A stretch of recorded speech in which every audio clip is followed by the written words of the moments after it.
And process of getting the script, what you thought of the project, and your just experience of the casting process. Sure. So if my face is frozen or anything like that, I apologize. I'll just keep talking. So I prepared the tape. I was in New York and I prepared the tape and I sent it to you. And when I made the tape, I haven't read the episode yet. I think I just had the material for the scenes, and I was kind of shocked how comfortable it feels and how fluid it feels, as if it's something that I've already said, and it was a big fun to make that tape. And so then I sent it, and about 3 weeks, how it is. 3 weeks later, suddenly I get a call that you guys want me to come to Los Angeles to meet you. So you guys flew me out. I remember getting there at night and going for a walk on Venice Beach, which is the only place I know in Los Angeles. And there was another serendipitous moment happened there. I get a text from a friend with my picture and a text from you, which is another crazy serendipitous moment. And then the next morning we met in Los Angeles. We had a beautiful meeting with Beverly in the room, who was so lovely, and everything was just, I think we spent maybe 40 minutes in the room and talked and played the scenes. And then from there I went right to the airport and went back to New York. And I think a few days later, maybe a few weeks today, we were starting already to work. Yeah. So one of the things I'd love to ask you about, we've talked about this a little bit, the two of us, but you are from Israel. You actually grew up either in or near Capernaum, which is where I'm so interested in. So you have a very strong Jewish background. You weren't quite as familiar with the New Testament, with the Christian tradition. And so what has it been like for you to research this person, this historical figure who is so prominent, particularly in Christian evangelical circles? One of the great heroes of the Bible, the heroes of the faith, knowing that this guy had so many interesting character traits. As you did your research, what was it like researching a character that you're going to play, but who was an actual, real historical figure? Yeah. Was there anything that you discovered about him that you thought was really interesting or helpful for your portrayal? I think that's so interesting. As didn't you know I'm actually from Texas? Well, I tell you, you guys wrote such a rich script that I almost felt, because we were looking at everything from this is all we're way advanced in history, and I felt like anything you know now would be knowing the end of the trail of this path. And so, in order to not play the end of the trail and start it from the beginning, I went 100% with the beautiful, rich script that you, Ryan, and Tyler wrote, and that has been in my map. And I try to detach myself from anything that is known, because everything is known after the fact. And so I think one of the things that really excites me is that we're really kind of building up the world and building up what led to what event. And so for me, I have to, for myself to do my part of the job, I have to be almost oblivious to how it ends, and I have to just follow the road that you guys led us on. And I think it was just so rich and so full from all directions, and life and brother and work, and everything is so rounded and full that for me, really, after just reading the episodes, it's kind of clear you will know the map because everything is there for me, and that's a very fortunate thing. Right. So I know that's very important for you, almost more than any of the other actors on the set, being in the moment. You're very much an actor who wants truth. You want to find the truth of every moment. And that's something that is so important to this show, is we're trying to find the humanity of these people, because so often in Bible projects, the characters are portrayed as very stiff and formal, almost like stage performers. And so that's one of the great things that you brought to this show, is the pursuit of the real and the human. I'm curious what it's been like working with the other actors. I'm gonna just use a couple as an example, but what's it been like working with Jonathan Rumi, who plays Jesus? I'm curious about what it's like working with him, and then working with Lara, who plays Simon's wife, Eden. Two very different actors, two very different scenes, types of scenes that you're doing. But just talk a little bit about what it's been like just working with Jonathan, particularly. Yeah. So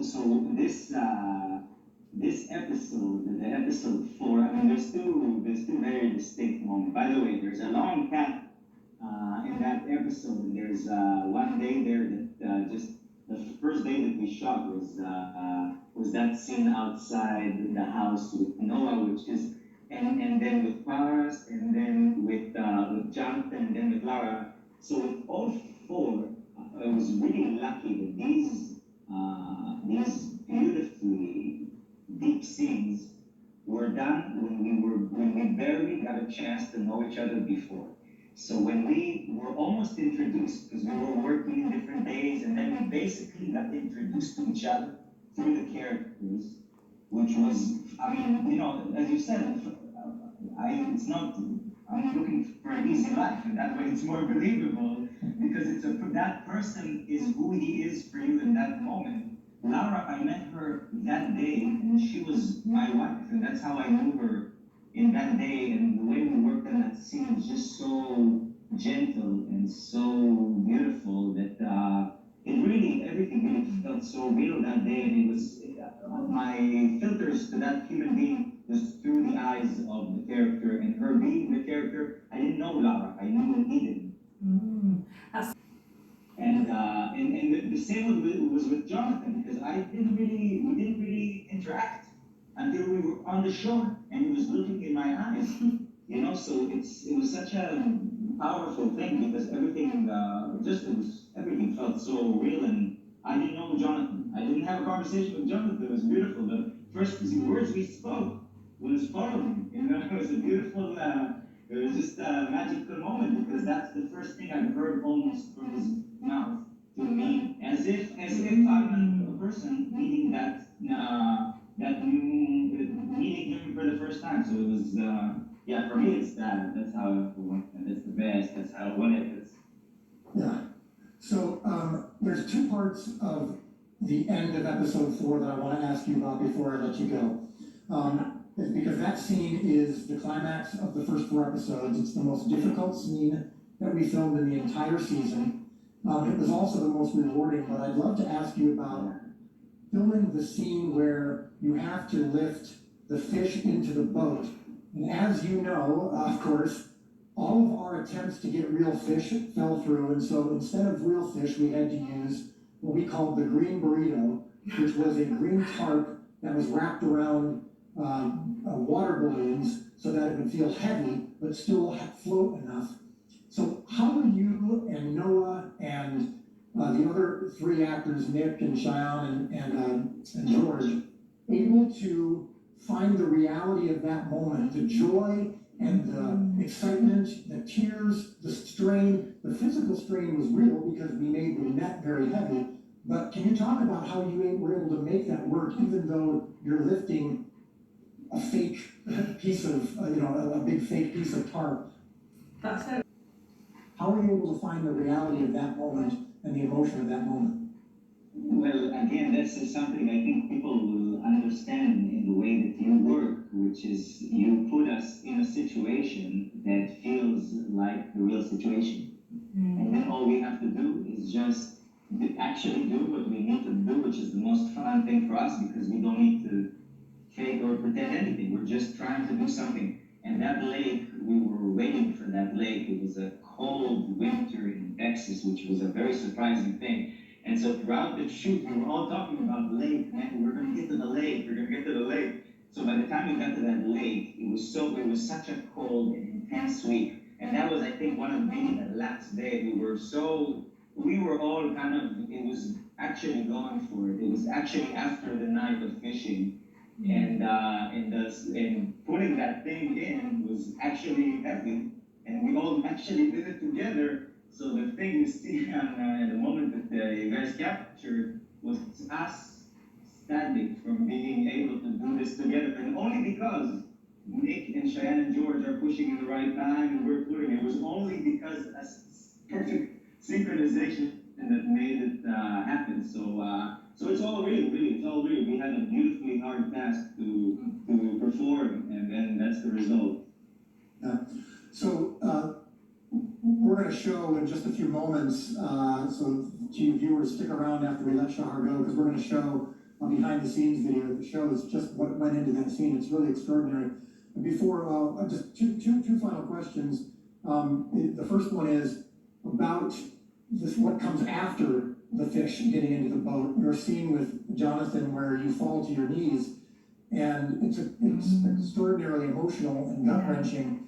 I'm also curious how you prepared for that scene. I remember you kind of got quiet, you put your headphones in, you were listening to music to kind of get in that space. And I know working with Jonathan I've seen this with so many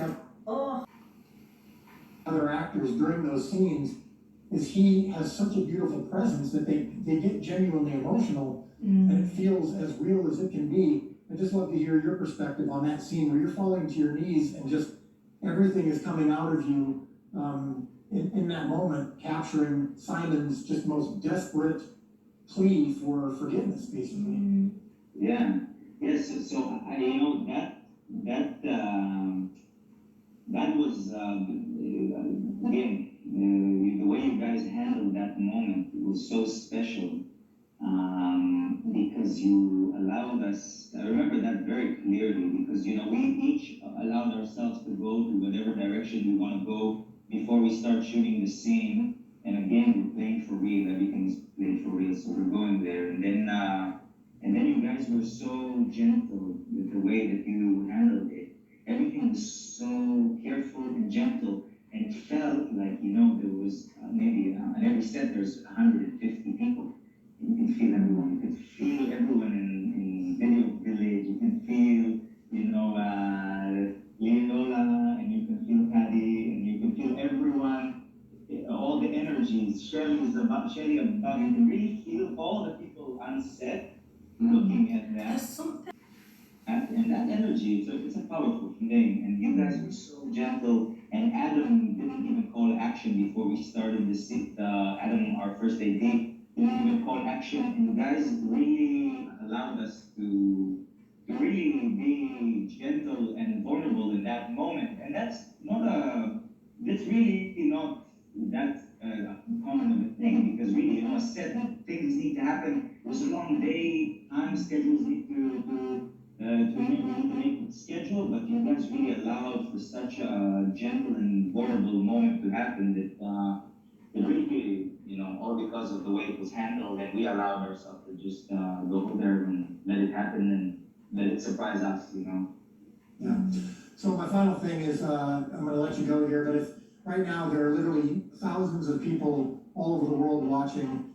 This show is in every country in the world, and our fans and our viewers have been so moved and changed by the show and by performances such as yours. Literally, a lot of people's lives are changing from watching the show, and I was curious if you had anything you'd like to say to the viewers right now, to the fans who have been just so supportive and who literally, because of their investment in season one, allowed us to be able to even do season one.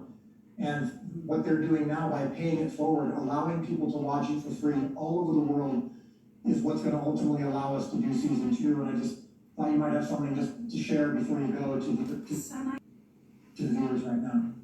Yeah, it's a beautiful, beautiful thing, and chosen fans are beautiful and generous human beings, and they reach out and they are open with us, and I'm every day now since the show came out, I'm moved deeply by somebody that reaches out to me.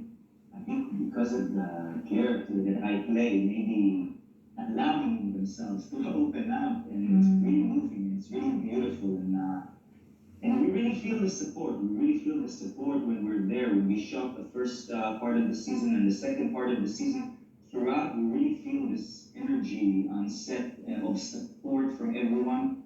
And so I would first of all like to thank everyone and to say that in this situation, we love you and we are all in this situation together.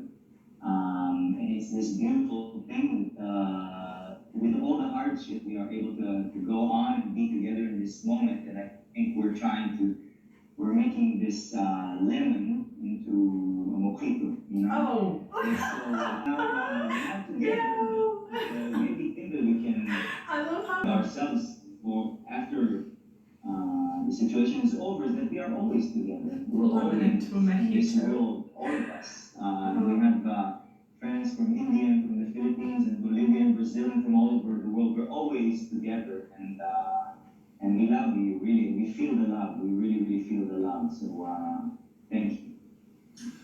All right, well, thank you, Shahar. I'm gonna let you go. I love you, brother. I can't wait to see you again for season 2, and we're gonna continue to do, we're writing some really good things for you for season 2, and I can't wait to be back with you all on the set. I'll see you soon. Beautiful. Love you, brother.